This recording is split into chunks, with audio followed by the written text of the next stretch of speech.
AS level, past paper 2, January 2024. So go to the first question.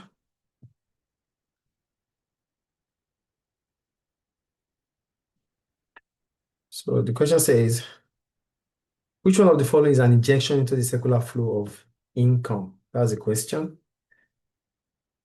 The question says, which one of the following is an injection to the circular flow of income? That's the question. Okay. So the answer is A, right? Investment. Investment. So why is it investment? It's investment because the other options are wrong. Okay, now what is investment anyway? It's the spending of businesses on capital goods. So investment is expenditures on capital goods. Okay, great. So, and investment is an injection, we already know. So why is savings not an injection? Because saving is a withdrawal to the economy because you don't spend. You don't spend. I'm coming there now. You don't spend. That is why it's not an injection. So savings withdrawals, right? Withdrawals. You don't spend. So consumption, is it not spending? Consumption is, well, it's because consumption is neither an injection or a withdrawal. Really? Yeah, and consumption is neither an injection or a withdrawal. Why is consumption, but what is spending? It's when you consume, what do you do when you consume? you spend You money. spend. Oh, you spend, right? But you just said now that spending, it's not an injection. No, saving is not an injection. Okay, if saving is not an injection, saving is a withdrawal. The opposite of saving is what? Spending. Spending. Okay, so why is spending? Is consumption spending? Consumption is spending. It's spending. So if saving is withdrawal, consumption is supposed to be injection, right? Yeah, So why is consumption not injection? because it's not a component of aggregate demand. Consumption. Sorry, I'm tripping. I don't understand. Okay, well, it's very critical now because, yeah, investment is already noted that investment is spending on capital goods. Yeah, And it is an injection. You still, you got the answer, but I'm not yet convinced about how you got that answer. So I'm going to come back there. But savings is already known to be withdrawal within the economy because it means we're not spending. Then imports. Why is imports? Import is also spending, right? Spending on what? goods that are outside the country. Is that what I told you about imports?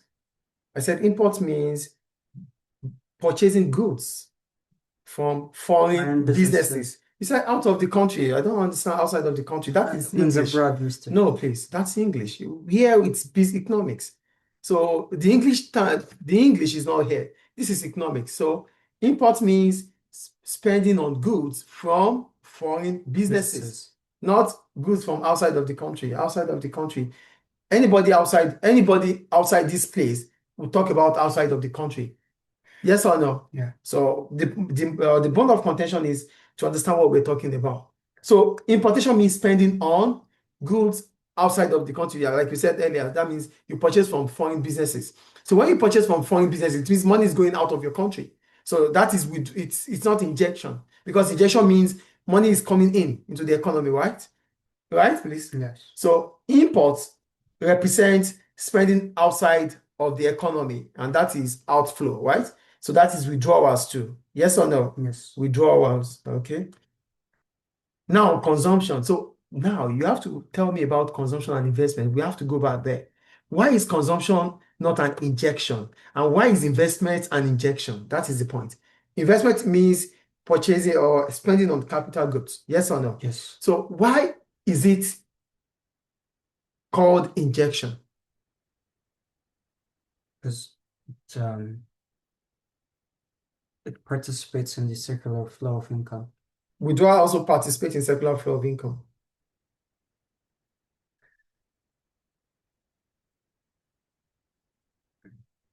I know you have the understanding of what injection is and what withdrawal is, based on the fact that we know that investment is injection and the rest here cannot be injection anymore, right?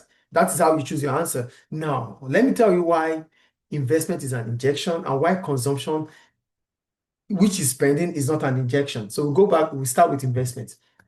Investment means you purchase capital goods like Yes. equipment, machines, new offices.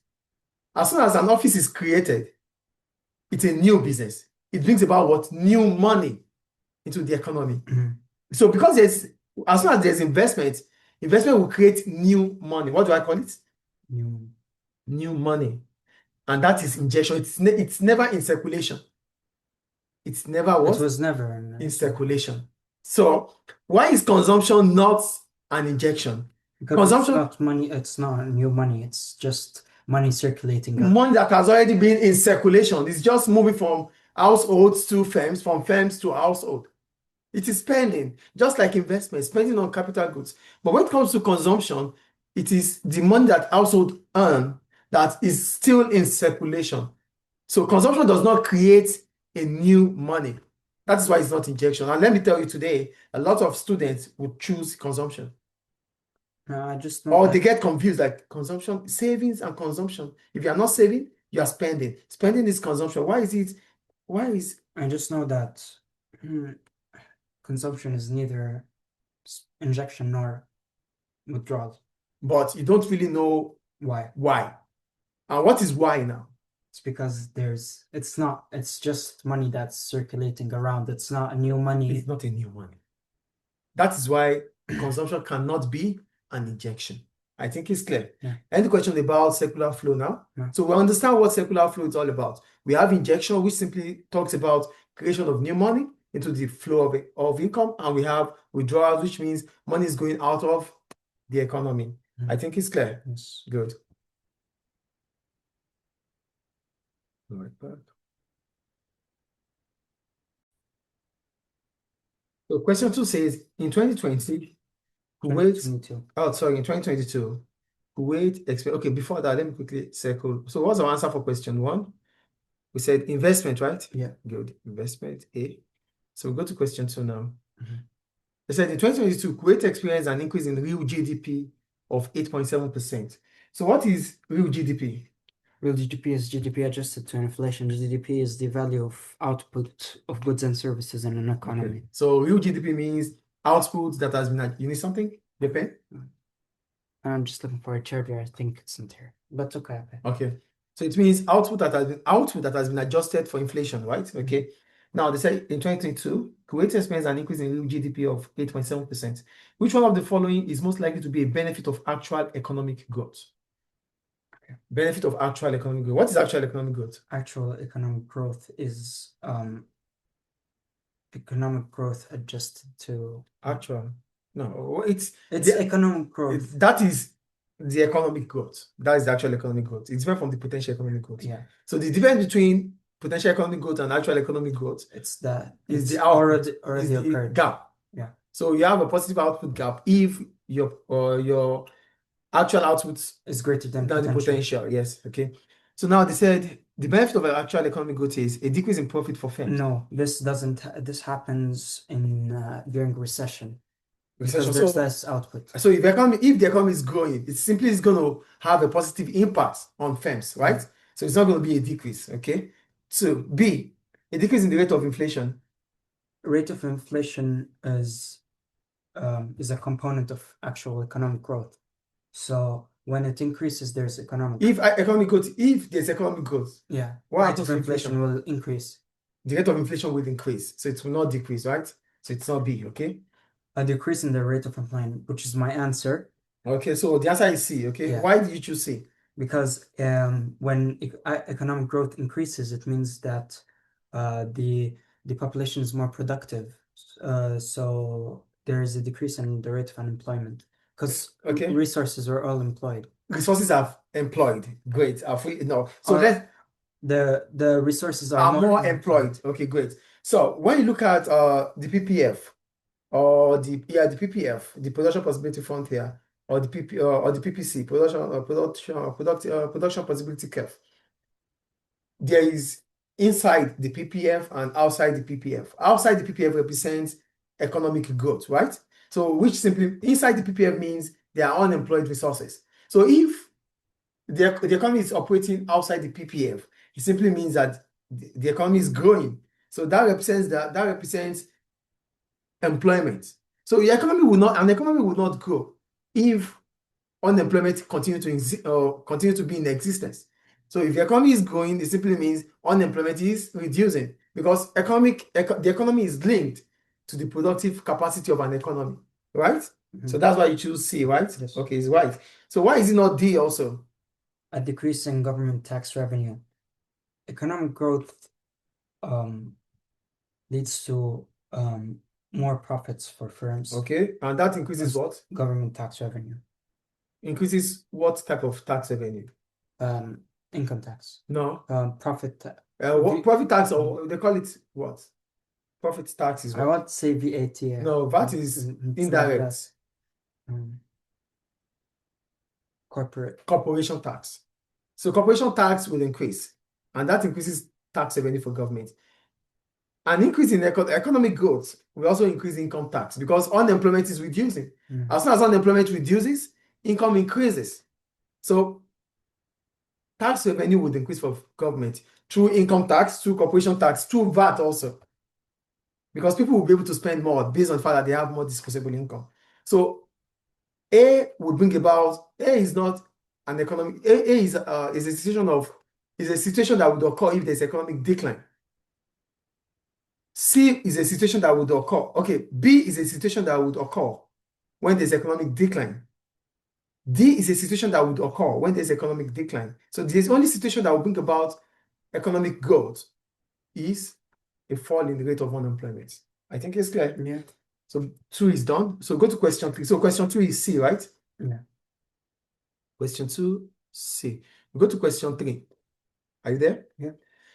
They said in China, government expenditure was 24.64 trillion yuan in 2021 and 20.37 trillion in 2022. Okay. So which one of the following is the percentage decrease in China's government expenditure between 2021 and 2022? It's new minus old over new. New minus old over new. So we have the new one is what? The new one is 20.37. 20 point what? 37. 20.37 minus 64. 24.64 over 20.37 because it's old minus new over new. Old minus new. Where's your old? In 2021? Sorry. It's new minus old over new. Okay, so it's over Q and okay. It should be 24.64. No, the new one is 20.37 in 2022. Okay, yeah. So it's supposed to be 20.37 minus 24.64. Yeah. Hold on. In China, government expenditure was 24.64 trillion in 2021. And in 2022 is 20.37. Yeah.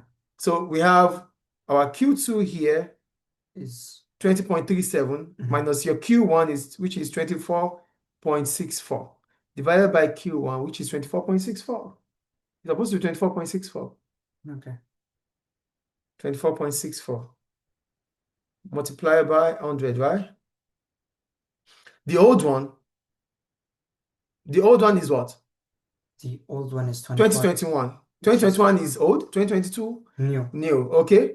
So it's new minus old over new. Yes, new. What is new? 20.37. Yeah. Minus old, 24.64. Divided by the new. Wait. Hold on, please.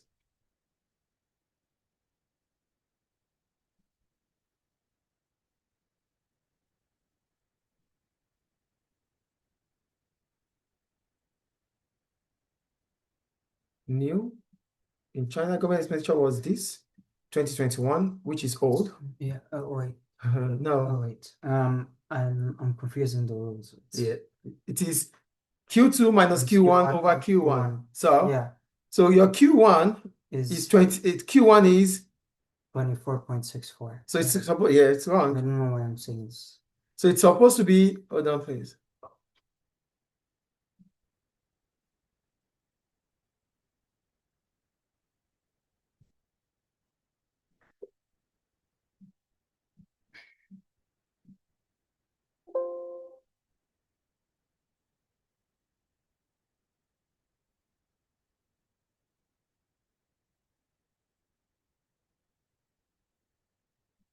So it's supposed to be Q2, which is 20.37. Q1 is this. Q2 is 20.37, right? Mhm. Q2 minus Q1 Over over Q1. Q1. So 24.64. yeah, so it's going to be 20.37 minus 24.64 divided by 24.64.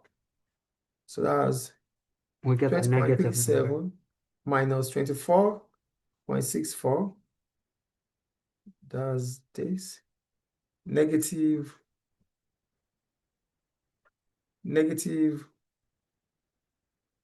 Okay. Now let's start again. We have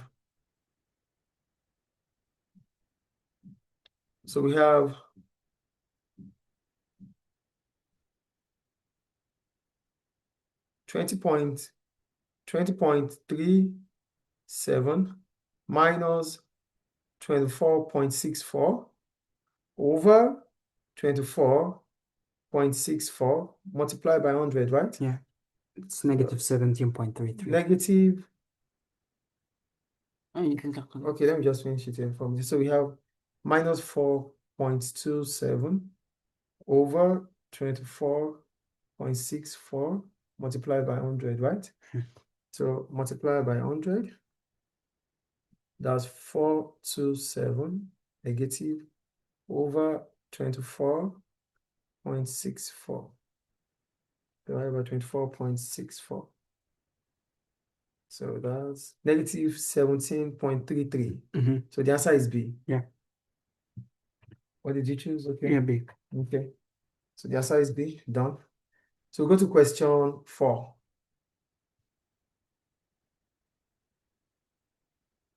Are you there? Yeah. Okay. It said between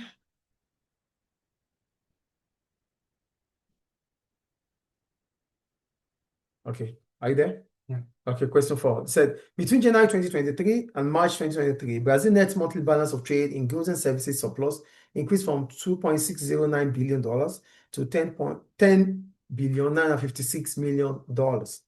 Which one of the following is the most likely reason for this change in Brazil's balance of trade in goods and services surplus? So what is balance of trade? Balance of trade is the difference between the values, the value of a country's exports of goods and services and the value of its imports of goods and services. Okay. So what is the reason why we could have a balance of trade and services, balance of trade surplus anyway? Balance of trade surplus would be a decrease in the external value of Brazil's currency. So when there's a decrease in the external value of Brazil's currency, what does that mean? It means there's a surplus. I mean, what now? I'm asking you, what does it mean when they said there's a decrease in the external value of a country's currency? Currency becomes strong. What can I repeat the question?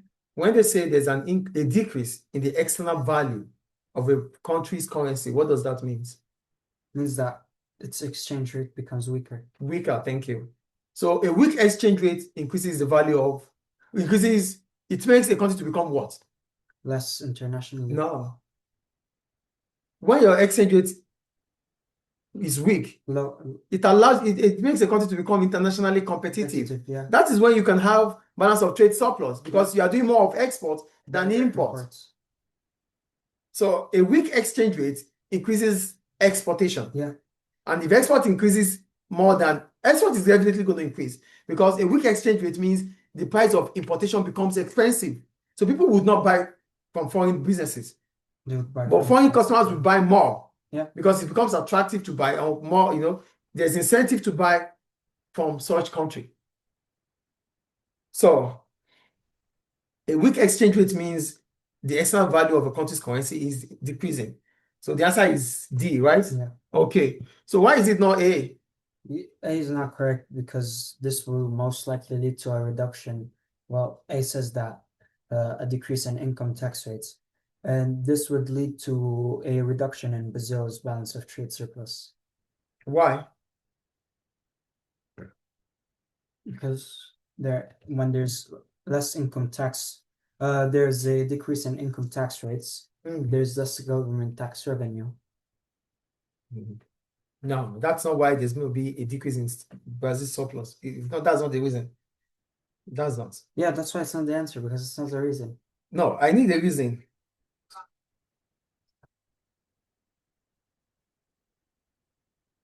You don't get my point. No. The question says the question says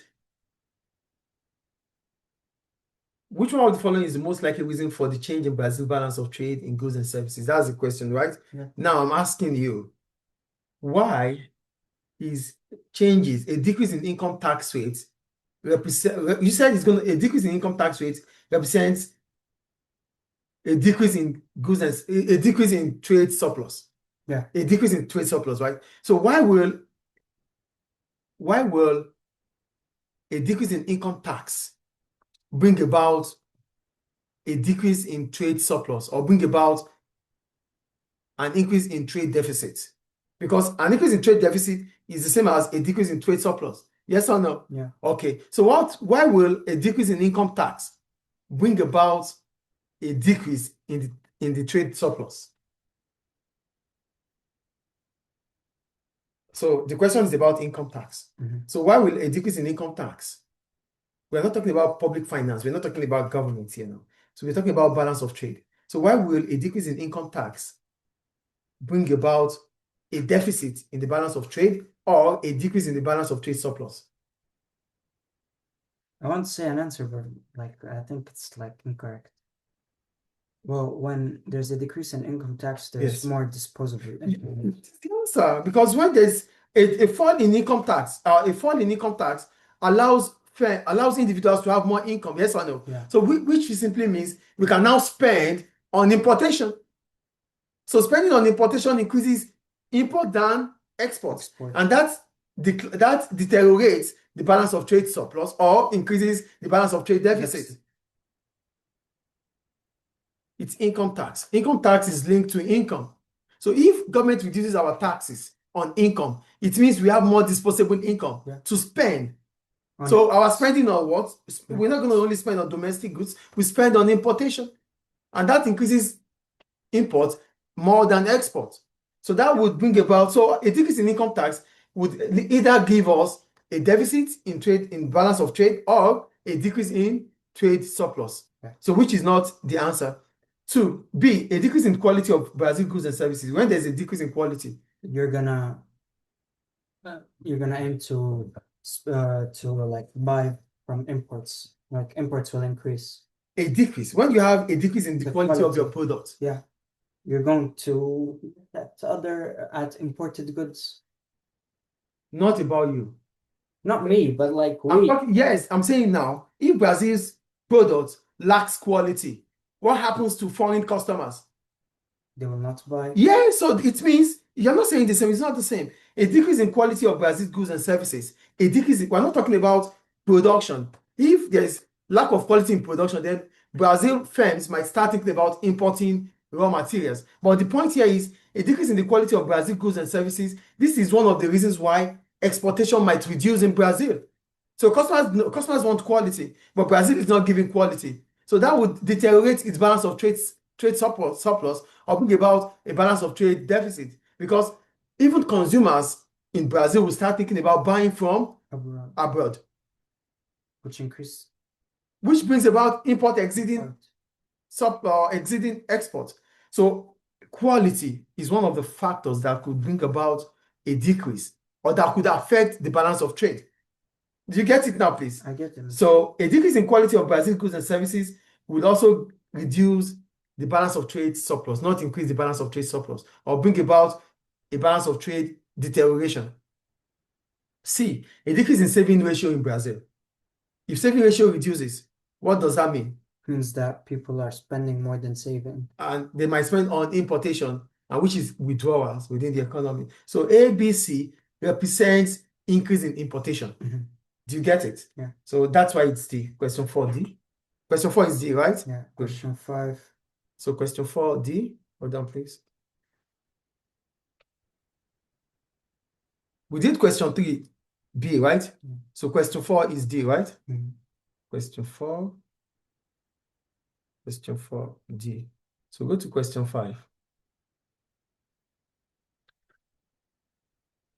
So what's question 5? They said government use fiscal policies to meet their macroeconomic objectives. Which one of the following is a fiscal policy instrument? Okay, A is not the answer because it is a monetary policy. Thank you. I like that. A is monetary policy.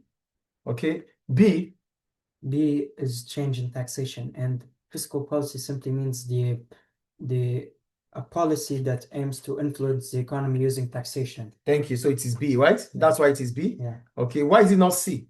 It's not C because lending criteria is a monetary policy Thank rather you. than Good. And why is it not D?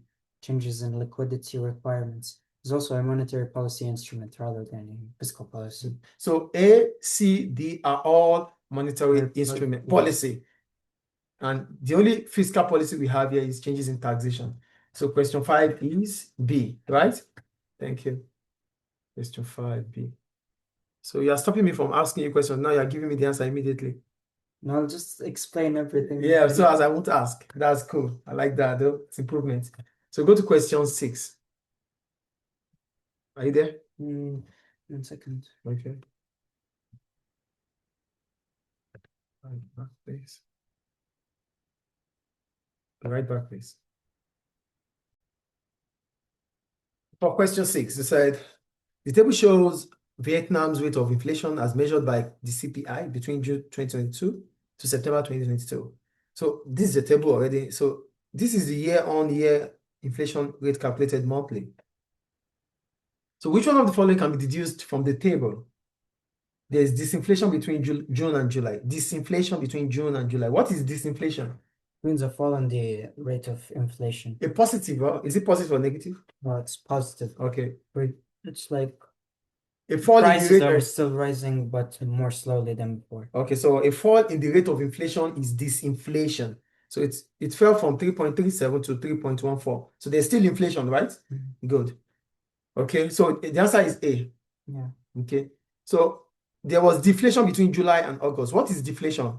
Deflation is a negative fall of inflation. Okay, so there's no negative fall here, right? Yeah. Between July and August, There was disinflation. disinflation, great, because it's not negative, okay? Then, so that's why it's not B. Why is it not C? Because it's not, according to the table, the rate of inflation was the highest in September rather than the lowest. So the lowest is when? The lowest was in August. Great. So that's why it's not C. And D, why is it D? Why is it not D?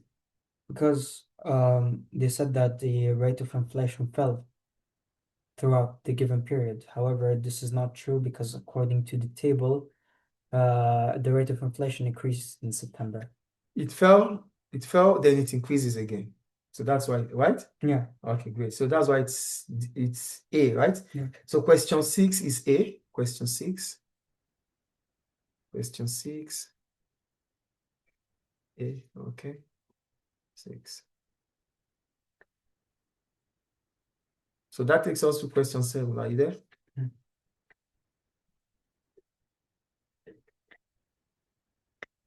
Question 7.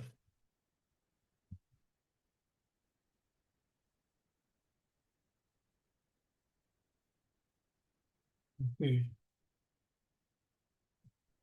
said in 2022, Belize had a positive output gap for more than 7%. A positive output gap is what? Is when the economy's real output is greater than the potential output. Good. Okay.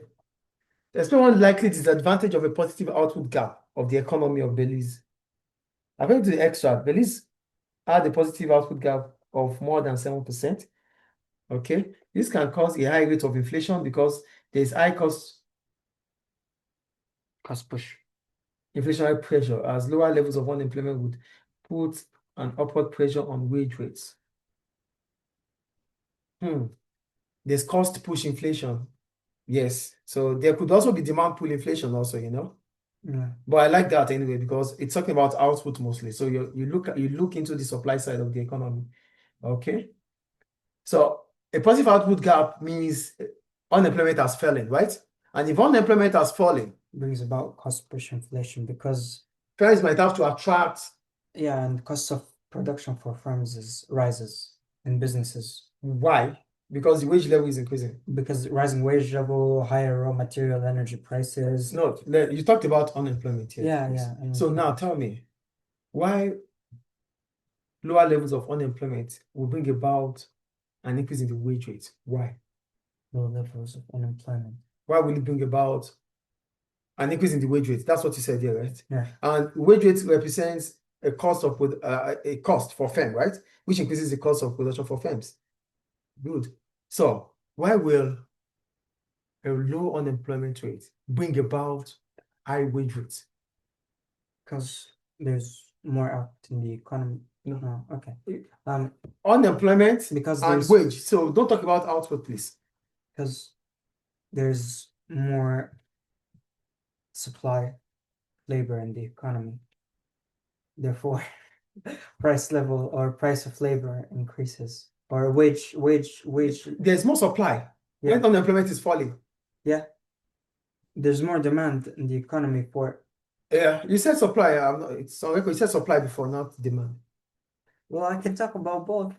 How can you talk about supply when there's unemployment? You said Low level of unemployment, I said. yes, so there's increasing supply of labor. What? Labor. Is it increasing supply of labor or low supply of labor? No, there's an increase in supply. So an increase in supply of labor. Now I'm coming back to you. We have supply of labor and we have demand for labor, right? Demand for supply of. Both of them have impact on the wage rate. Yes or no? Yeah. Good. So what would bring about an increase in the wage rate? Demand for. What? Demand for. No, you said you can talk about both of them, right? Okay. How will the supply of labor bring about an increase in the wage rate? How?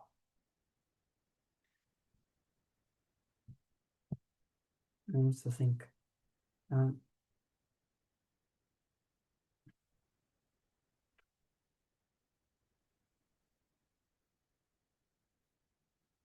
I'm with you, please. We have supply of labor, supply of labor. We have demand for labor. Both of them will have impact on the wage rate, yes or no? Yeah. So what impact will supply of labor have on wage rate that would increase the wage rate? What impact will demand for labor has on wage rate that would increase the wage rate? Because you said here there's cost push inflation based on the fact that there's a positive output gap, right? Yeah. And there's inflationary pressure based on the fact that there's low level of unemployment. Well, So unemployment, a low level of unemployment, how will a low level of unemployment bring about a rise in the wage rate? Okay. First of all, let's talk about the supply side. Supply of labor. Okay, supply of What labor. does supply of labor means? The supply of labor is like how many individuals are willing to work.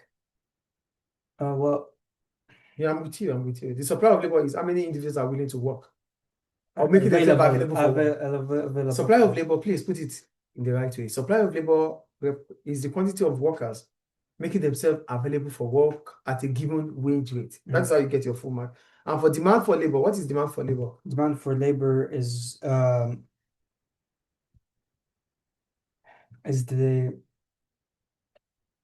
the firms. The number of workers firms are willing to employ. Only hire if they expect to make profit. Demand for labor is the number of workers firms are willing to employ at a given wage rate. You don't talk about supply of labor, you don't talk about demand for labor without the wage rate.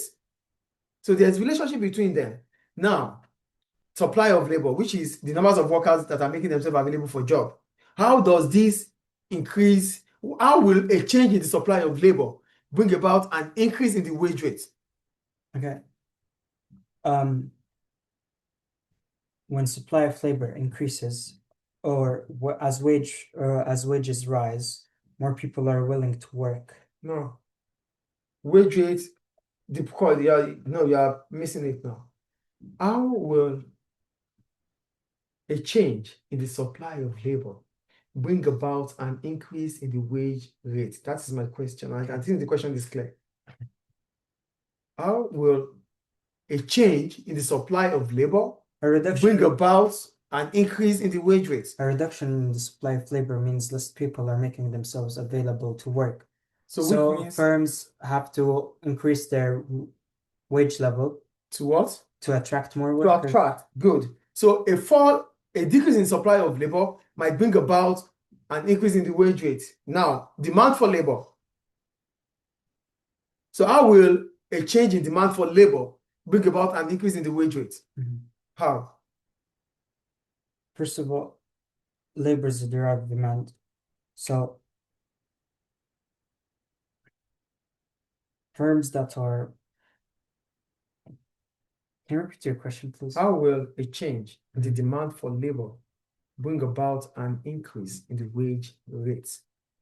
Well, a rise in the demand of labor. A rise what? In the demand of labor. In the demand? A rise For in labor. Okay. Well, will push up like the wage rate. Why? Because Should I help out? yeah, Okay. An increase in demand for labor means firms are willing to employ more workers, but the workers are not available. So So as you are wages cheated. rise, more people are willing to work. No, it doesn't go that way. An increase in the demand for labor, that is the action. The reaction is wage rate, not wage rate. And so an increase, listen, let me just finish it, please. You said, I'm working on what you wrote. I'm not coming with a question from outside of what you wrote. I'm talking about what you wrote. And whenever you give an answer, you have to let the examiner understand what you understood. So that is the point. So Can I say one thing? Okay. Well, at higher wages, firms demand fewer workers. Now you are changing the situation. The situation here is that there's a positive output gap. Not that there's a negative, yeah. Okay. There's a positive output gap here, which you think could be as a result of low unemployment, right? Yeah. So if there's low unemployment, it simply means people are not there's less supply of labor. Demand for labor is increasing more than the supply of labor. Okay. So if demand for labor is increasing more than supply of labor, firms have to attract workers with high wage rates. So that is the situation. That brings about a cost push inflation. It's different from when you say there is an increase in supply of labor that would reduce the wage rate. It's different here, but here there's a positive output gap.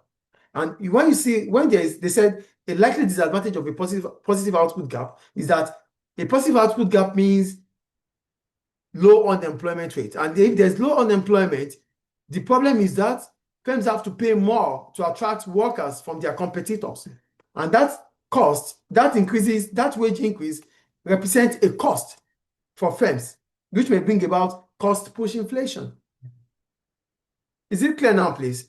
So there's a way, you said there's upward pressure on wage rate.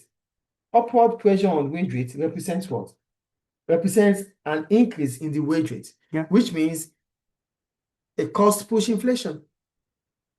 Is it clear now, please? Yeah. Okay. So that's question 7. We'll go to question 8.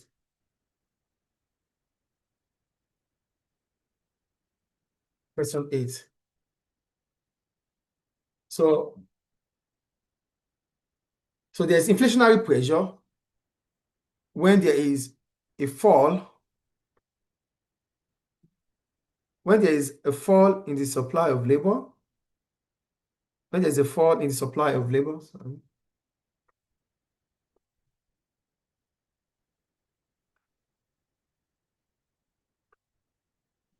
when there's a fall in supply of labor, right?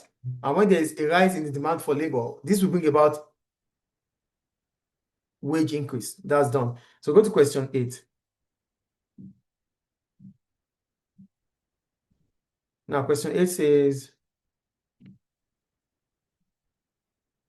between October 2022 and February, between October 2022 and February 2023, consumer confidence increased in the Eurozone. Draw an aggregate demand, short-term aggregate supply diagram to show the likely impact of this increase in consumer confidence in the Eurozone. So an increase in consumer confidence will bring about what? An increase in consumption. Why? Because households are more confident or more optimistic about their future economy. So they want to spend more, right? Yeah. So that would increase the aggregate demand, yes or no? Yeah. Good. So as soon as aggregate demand increases, what happens to the price level? Aggregate demand increases, price level will increase. Really? Yeah. Okay, why? I'm asking. Y1, Y2, PL1, PL2. So the short-term aggregate supply, we have our SRAS, and we have our AD1, right? AD1. A rightward shift from AD1 to AD2, right? Okay. So the price level is expected to rise over time, yes or no? So the CCI of consumers, the consumer confidence index is increasing. That would increase the aggregate demand, shifting the aggregate demand curve rightward from AD1 to AD2. Then the output, the real output or the real income will increase from Y1 to Y2, and the price level will increase from PL1 to PL2, right? Good. That's question You 8. said why, right? Yes, I said why. You didn't tell me. Well, it's the case of a demand pull inflation, right? Yes, if aggregate demand increases, So there's when aggregate demand rises, the price level goes up because more spending in the economy. that's good. Well done. So go to question 9. Are you there? Okay.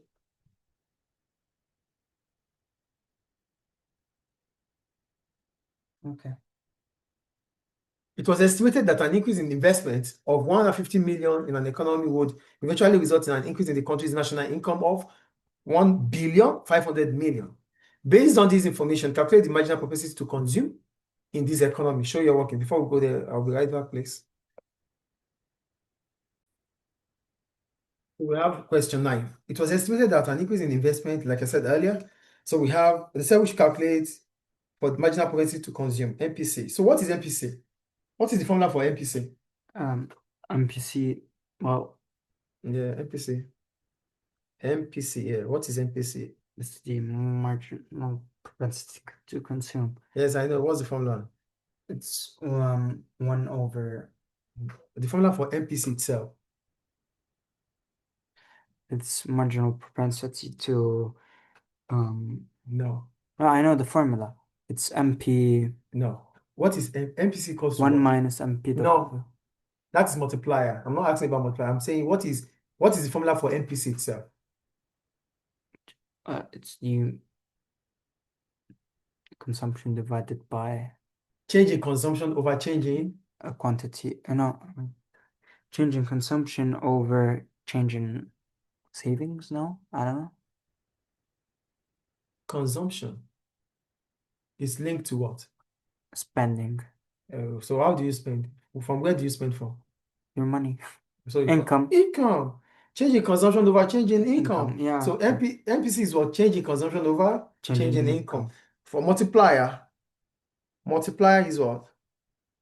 1 over MPW, 1 over MPW, which is 1 over 1 minus MPC. which is, or 1 minus MPC, right? Or 1 minus MPC. Is that what you mean? No, it's like 1 over 1 minus MPC. Okay, good. 1 over 1 minus MPC. So we have this. Then we are supposed to, so we have 1,500, right? 1,500 for the multiplier. 1,500 over 150. 150 million and 1,500,000, right? So 0, 0, Zero cancels the zero.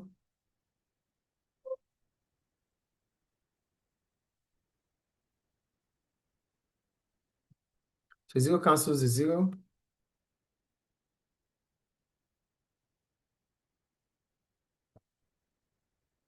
So zero cancels the zero, right? So we have, that's 10, equals to 10, right?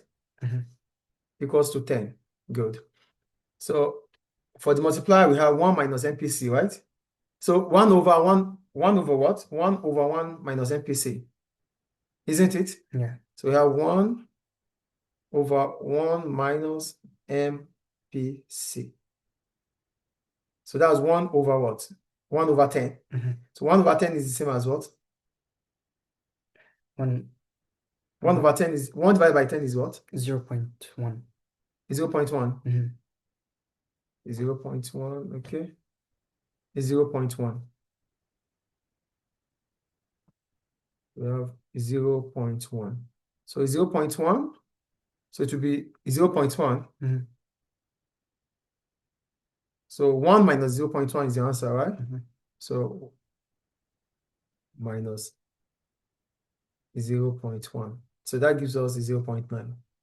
Is that? Okay, great.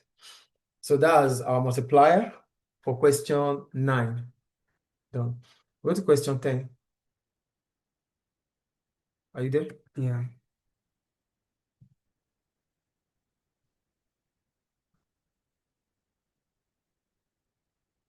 The chart shows the rate of unemployment in Malta between quarter 3, 2020 and quarter 4, 2022. Okay. With reference to this chart, explain one possible effect of the change in the rate of unemployment between Q3, quarter 3 and quarter 4 of 2022. So first, what is unemployment? What is the rate of unemployment? It's the rate at which people are unemployed people are people that are seeking to work and are making themselves available for work, but there's no job vacancies to fill in. That is unemployment. What is unemployment rate? It's the change of unemployment over. No, it's like unemployment divided by. Unemployment rates. It's unemployment relative to the population of work or workforce. What is unemployment rate? I just said. No. If you do say it, I won't ask again. What is unemployment rate?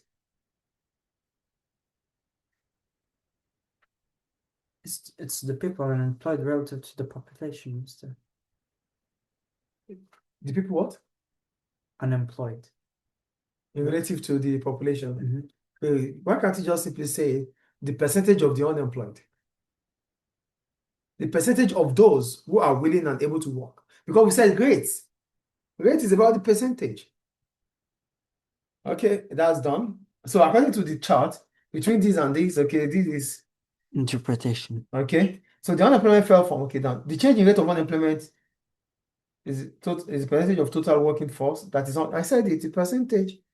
Well, it's seeking employment. Okay, this decrease in unemployment leads to a fall in numbers claiming unemployment benefit, leading to reduced government spending.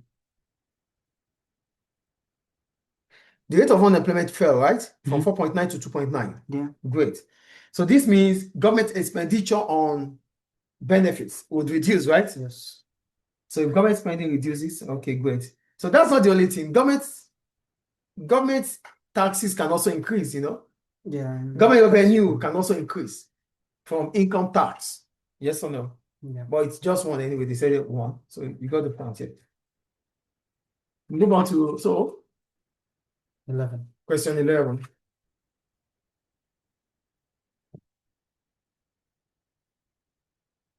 In 2022, average house prices increased by 6% in India. For example, in the city of Bengaluru, average houses price increased by 9%. In the city of Ahmedabad, average house prices increased by 3%. With reference to the data, explain what is meant by the wealth effect. Wealth effect is when there is an increase in asset prices. That is wealth effect. An increase in asset prices, that's positive wealth effect, please. Positive wealth effect, right? Yeah. Okay. Each house prices result in an increase in consumer confidence in context. Average house prices in India increased by 6%. People will be willing to consume more. So that's wealth effect. So wealth effect means an increase in people's assets, an increase in the value of people's assets, which allows them to spend more confidently. That is what wealth effect is about, right? Mm-hmm. Great. Do you think I should give you a full mark here? I don't know. Okay, so I'm giving you half mark since you don't know. I gave you a full mark though. So go to question 12. Are you there? Yeah. They said divine the term GDP per capita. GDP per capita is the total output per person. Good. Total output per person. Okay, you got the mark. So if it's not total output per person, what else can you say about GDP per capita? It's the total GDP in an economy divided by the population. Are you sure? It's the GDP divided by the population. Are you sure? Yes. Okay. I just want to be sure that you're sure. We go to question B. With reference to figure 1, explain the likely impact of higher real incomes on subjective happiness. Higher real incomes per capita leads to greater subjective happiness index. This is because people can afford to purchase more goods and services. This can be seen according to the extract between 2020 and 2022. Real GDP per capita in the UK increased from 29,500 to 32,900. Okay, so what is real income? Real income is income adjusted to inflation. So if real income increases, subjective happiness tends to increase. So tell me, is it possible that, so yes, you get it up to here, but you're supposed to let me understand that real income, there's always going to be to an extent where an increase in income will have impact or effect on people's happiness. After that starts diminishing. So you didn't say that here. No. So 1, 1, 1, and something is missing. It doesn't end with income and happiness. There are other things that will make people to be happy. Question D, right? Yeah. C. You got 3 there, right? Okay, I just want to be sure. Examine the likely impact in the UK's real output of the rising cost of energy. Net trade may fall as higher natural gas imports reduces aggregate demand X minus N. Okay, I like that. Shifting the aggregate demand leftward on the diagram. So the price of natural gas goes on over and the price, okay. A net trade may fall as higher natural gas import reduces.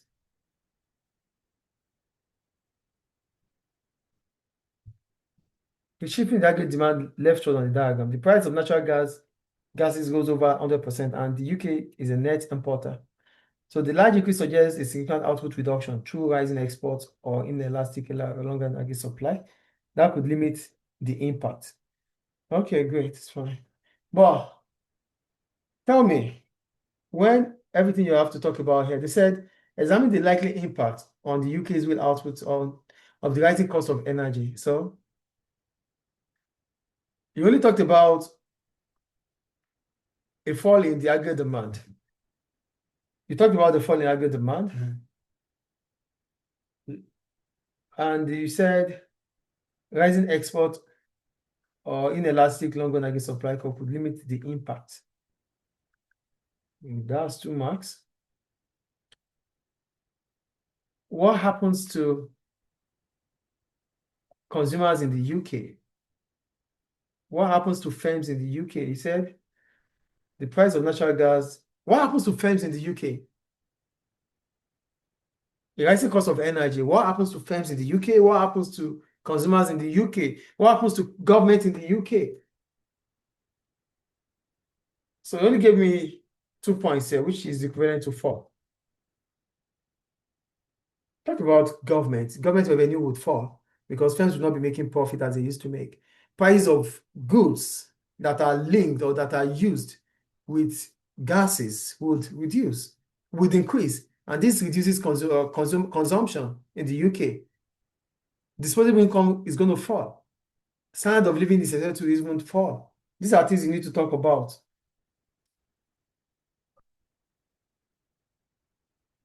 Question 12D, right? Yeah.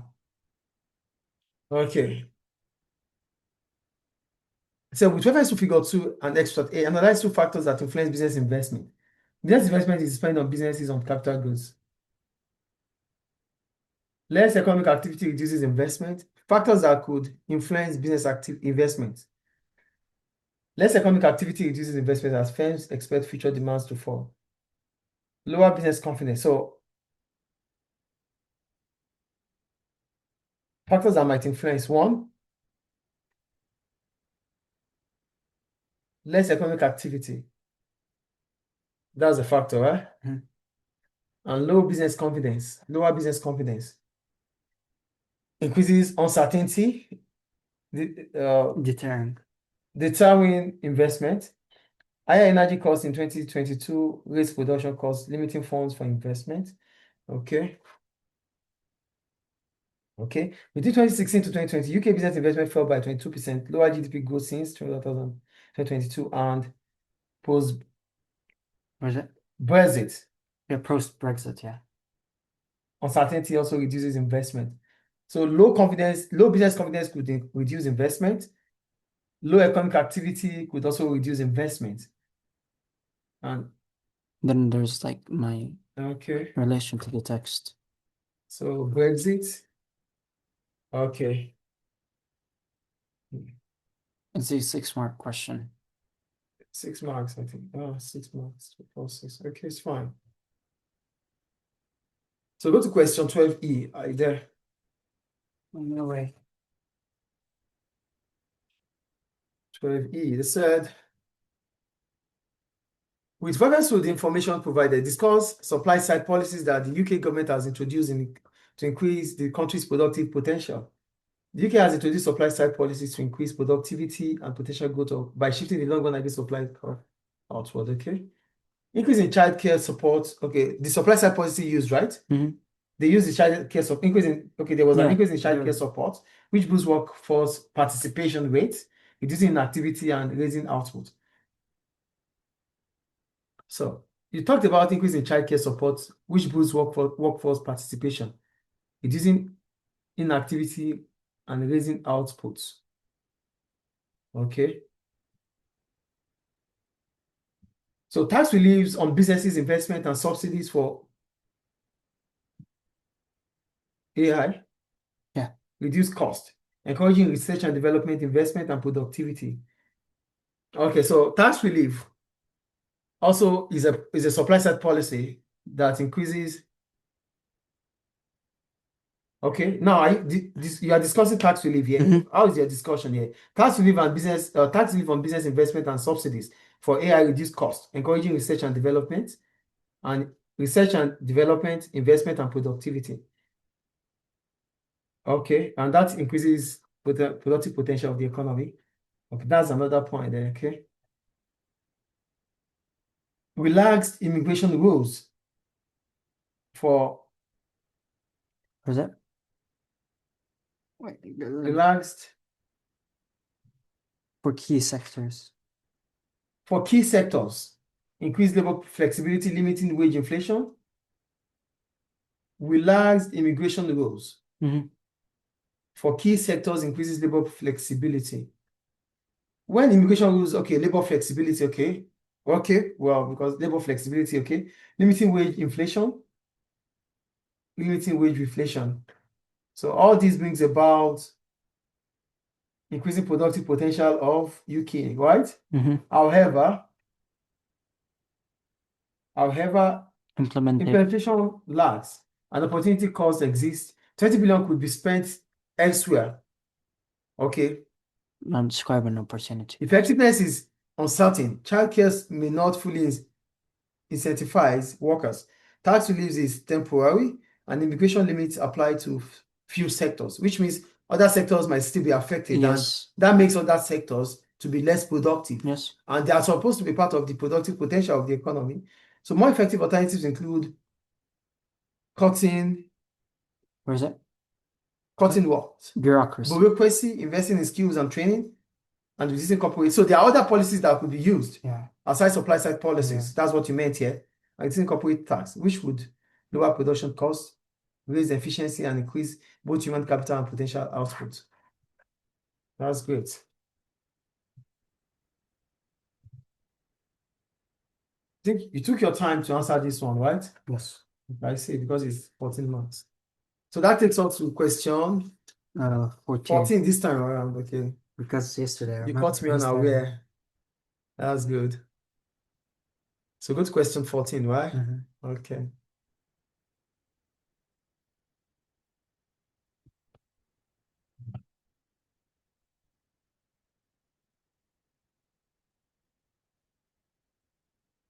Question 14. Okay. They said between January 2022 and January 2023, Turkey's annual rate of inflation increased by 9% points. So why do you say points? 9% points. Yeah, just 9, it's 9%. That means on dots, by 9% dots. It means not 9.1, 9.2, 9.0. I think it's clear. Yeah. Good. So evaluate possible causes of inflation, refer to a country of your choice. So what is inflation? Inflation is the general rise of goods and services in an economy. The persistent rise in the price of goods and services. Okay. Between January 2022 and January 2023, Turkey's annual inflation rate rose by 9%. Inflation can result from both demand pull and cost push factors. So it's starting with demand pull, right? Demand pull inflation occurs when aggregate demand Where is that? grows faster than aggregate supply.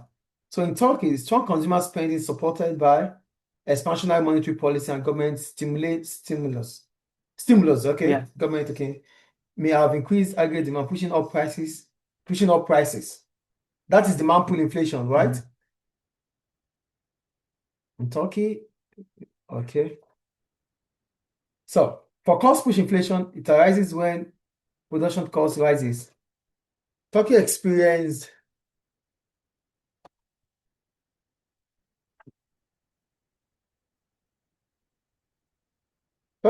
a sharp depreciation of the lira, increasing import prices.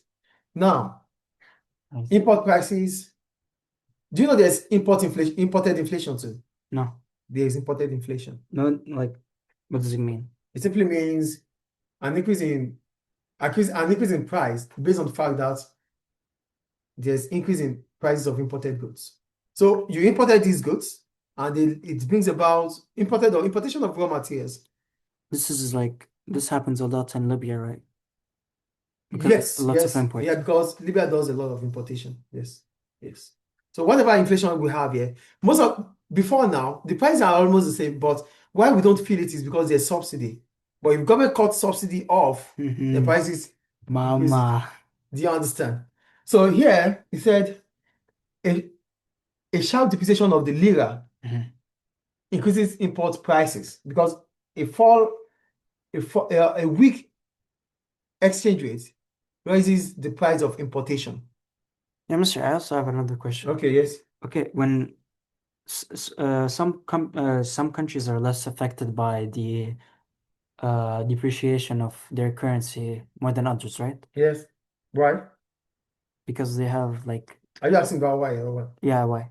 Yeah, some countries, it depends on your reliance on foreign goods. And the availability of raw materials you have. So if your country does not rely on foreign products, like China, for example. Yes, so it is expected that it will not have, it will not impact. So it depends on your relationship with other countries. It depends on the natural resources you have. So if you have to rely on foreign importation for your production, whenever there is a fall in your exchange rate, it will bring about cost push inflation. Okay. Do you understand? Yeah. Do I answer your question? Yes. Okay. So additionally, supply chain disruptions from global energy prices shocks further contributed to cost pressures. Structural factors such as high wage growth in some sectors and persistent budget deficit may have amplified inflationary pressures. Okay, these are facts too. So you've talked about cost and demand push inflation here. So it said evaluation shows that while cost push factors were significant. Demand side policies and loose monetary policy approaches. Loose monetary, that's expansionary monetary policies, okay? Approaches to interest rates, limited central banks' ability to contract inflation. Exchange rate volatility. Yeah. Volatility, okay? Also created uncertainty. Or is it exacerbating? What does that mean here? Increasing prices? Yeah. Increasing prices.